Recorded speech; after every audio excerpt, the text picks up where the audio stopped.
మన రాష్ట్ర ముఖ్యమంత్రి చంద్రబాబు నాయుడు గారు, వారి కుమారుడు మంత్రివర్యులు నారా లోకేష్ గారు దేశంలో విదేశాల్లో తిరిగి చాలా మందిని కలిసి లక్షల కోట్ల పెట్టుబడులు ఆంధ్రప్రదేశ్ రాష్ట్రానికి రప్పించడానికి ప్రయత్నిస్తున్నట్టు, ఆ ప్రయత్నంలో సక్సెస్ఫుల్ అయినట్టు, సఫలీకృతులైనట్టు, దానివల్ల రాష్ట్రం చాలా పెద్ద ఎత్తున అభివృద్ధి జరగబోతోందన్నట్టు ప్రచారం రోజు జరుగుతోంది. ఆ పెట్టుబడులు రప్పించడం కోసం చేయాల్సిన ఏర్పాట్లన్నీ చేయడమే ఇప్పుడు ప్రభుత్వ యంత్రాంగం అన్ని జిల్లాల్లోనూ ప్రధానమైన పనిగా పెట్టుకునుంది. ఇది అధికారికంగానే ముఖ్యమంత్రి గారు ఇచ్చినటువంటి డైరెక్షన్. చాలా మంది కూడా ఉన్న అభిప్రాయం ఏంటంటే పెట్టుబడులు వస్తే అభివృద్ధి వచ్చేస్తుంది అనేటువంటిది ఒక అభిప్రాయం ఉంది. వాస్తవమైన విషయం కాదు. పెట్టుబడి అనేటువంటి పదం చాలా అస్పష్టమైన పదం.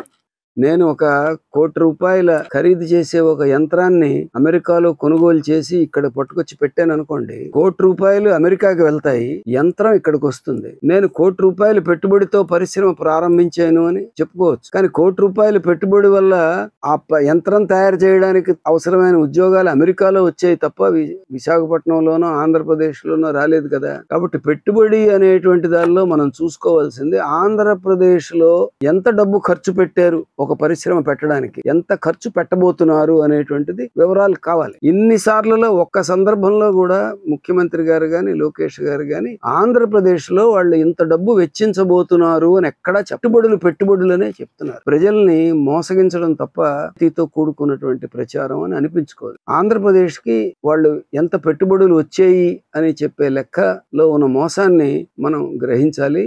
ఇప్పుడు ఉదాహరణకి గూగుల్ డేటా సెంటర్ గురించి 1,38,000 కోట్లు పెట్టుబడితో వస్తుంది. దానివల్ల ప్రత్యక్షంగా పరోక్షంగా 1,85,000 ఉద్యోగాలు వస్తాయి. ఇవన్నీ చెప్పారు. ఈ పరోక్షంగా ఉద్యోగాలు రావడం అంటే ఏమిటో, ఎక్కడెక్కడ వస్తాయో వాళ్ళు దాన్ని ఏమైనా వివరించి చెప్పగలిగిన పరిస్థితి ఉందా అంటే లేదు. ఈ గూగుల్ డేటా సెంటర్ను ఆహ్వానిస్తూ నిపుణులు అనే పేరుతో కొంతమంది ఇచ్చినటువంటి ప్రచారంలో కూడా అవి పరోక్ష ఉద్యోగాలు అంటే మనకేమి అర్థమైన పరిస్థితి లేదు. చాలా మందికి ఇది ఐడియా ఉండదు. ఒక ఎగ్జాంపుల్ ఒకసారి శాసన మండలిలోనే చెప్పింది ఏమిటంటే, ఒక కారు అమ్ముడుపోతే ఆ కారు వల్ల పరోక్షంగా 4 ఉద్యోగాలు వస్తాయి. ఎలా వస్తాయి అంటే, కారు డ్రైవర్ కి ఉద్యోగం వస్తుందిట. అలాగే దానిలో పెట్రోల్ పంప్ స్టేషన్ లో వర్క్ లోడ్ పెరుగుతుంది కాబట్టి అక్కడ ఉద్యోగాలు వస్తాయి. కారు టైర్లకు పంచర్లు వేయాలి కాబట్టి అక్కడ పని దొరుకుతుందిట. ఇంకా కారు సర్వీసింగ్ మెకానిక్ పని చేసేదానికి ఒక పని దొరుకుతుంది. కాబట్టి ప్రతి కారుకి 4 ఉద్యోగాలు వస్తాయి అనేటువంటిది ఒక సిద్ధాంతం. ఇలాంటి సిద్ధాంతాలతో లేని ఉపాధిని ఉన్నట్టుగా చూపిస్తున్నారు. ఇప్పుడు గత 10-12 ఏళ్లలో మన రాష్ట్రానికి ప్రభుత్వాలు, ఇప్పుడు ప్రభుత్వం గాని గతంలో ఉన్న జగన్ ప్రభుత్వం గాని లక్షల కోట్ల పెట్టుబడులు వస్తున్నట్టు ప్రకటిస్తూనే ఉన్నారు.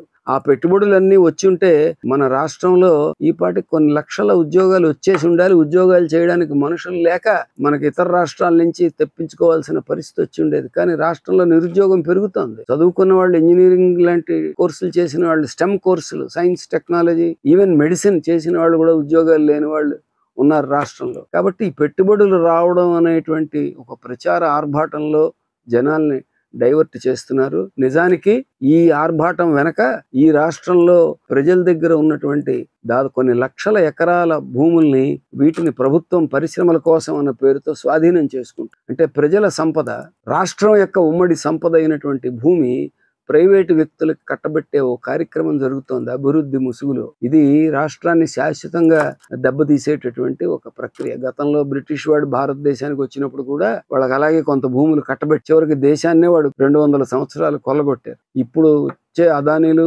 లేకపోతే ఇంకొక కార్పొరేట్లు, స్వదేశీ కార్పొరేట్లు, ఆర్సిలర్ మిట్టల్ లాంటి వాళ్ళు, వీళ్ళందరూ కొల్లగొట్టడానికి వచ్చేవాళ్లే తప్ప ఈ రాష్ట్రాన్ని అభివృద్ధి చేయడానికి వచ్చేటటువంటి వాళ్ళు కాదు. 5 కోట్ల మంది ప్రజలు ఉన్నటువంటి ఆంధ్రప్రదేశ్ వ్యవసాయం మీద ఆధారపడే వాళ్ళు, వాళ్ళ కుటుంబాలు, చేతివృత్తుల కుటుంబాలు అన్ని కలిపితే 3 కోట్ల మందికి పైగా ఉన్నారు. ఇప్పుడు వీళ్ళు తెచ్చే లక్షల కోట్ల పెట్టుబడులలో ఈ రైతుల కుటుంబాలకి, లేకపోతే కూలీల కుటుంబాలకి, గ్రామీణ పేదల కుటుంబాలకి, పట్టణాల్లో ఉద్యోగాల కోసం వలసలు వచ్చి పడుతున్నటువంటి వాళ్ళకి ఆ పెట్టుబడుల వల్ల వేసమెత్తైన లాభం ఉంటుందా అనేటువంటిది ప్రశ్న. దీనికి ప్రభుత్వం నిజాయితీ ఉంటే సూటిగా సమాధానం చెప్పాలి. ఎలాగ ఉపాధి కలుగుతుందో, ఎక్కడెక్కడ కలుగుతుందో, ఏ అర్హతలు ఉన్న వాళ్ళకి ఉపాధి దొరుకుతుందో, ఎంత పెట్టుబడి ఆంధ్రప్రదేశ్ లో వాళ్ళు ఖర్చు పెడుతున్నారు. ఇక్కడ సరుకులు కొనడానికి, ఇక్కడ యంత్రాలు కొనడానికి, ఇక్కడ ఉద్యోగస్తులకు జీతాలు ఇవ్వడానికి ఎంత ఖర్చు పెడుతున్నారు వాళ్ళు ఇక్కడ అనేటువంటిది ఇంపార్టెంట్. అందుకని వాళ్ళు ఎంత పెట్టుబడి అనేటువంటిది ఇంపార్టెంట్ కాదు. అలాగే అందులో